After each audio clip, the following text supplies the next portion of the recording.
बच्चों, आज के हमारे इस हिंदी कालांश में आप सभी का स्वागत है।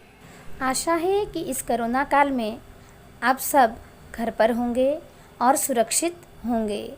आज का कालांश इन प्रश्नों से आरंभ करते हैं। भक्ति काल के कितने भेद हैं और वे क्या क्या हैं?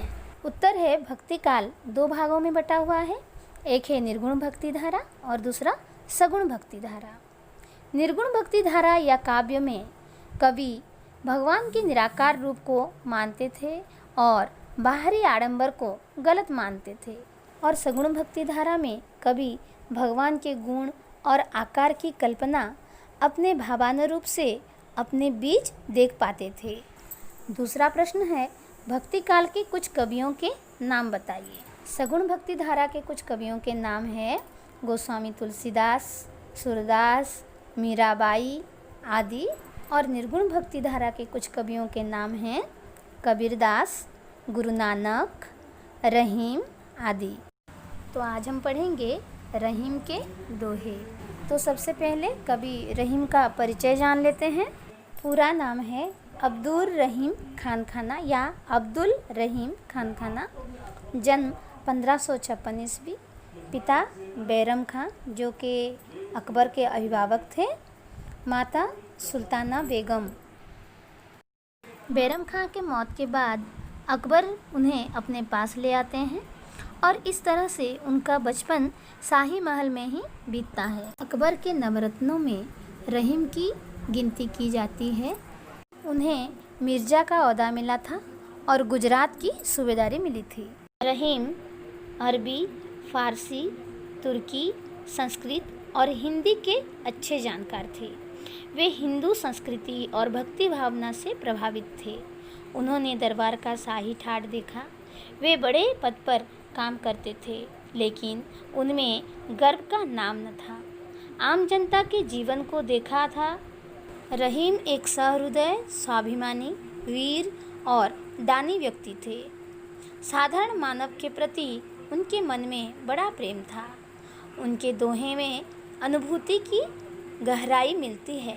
भक्ति, नीति, वैराग्य, श्रृंगार जैसे बातें उनकी रचनाओं में पाई जाती हैं। रहीम काव्य के कई संग्रह प्रकाशित हो चुके हैं। इनमें रहीम रत्नावली, रहीम विलास प्रामाणिक है। आइए दोहा को दोहराकर याद रखते हैं। तरुभर फल नहीं खात है, सरवर पियहि न पान।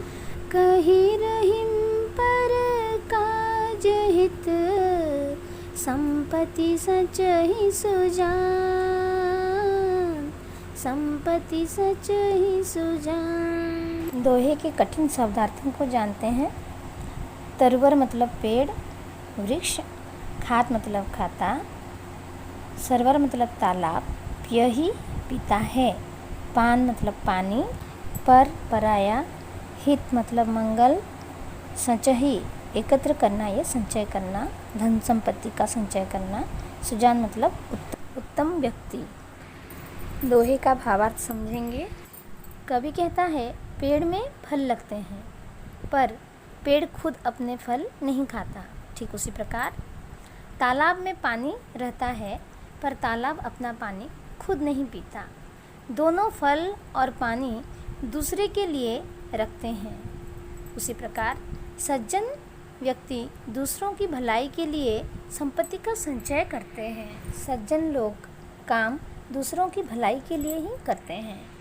सज्जन का गुण पेड़ और तालाब की तरह होता है जो सदैव दूसरों के लिए जीते हैं।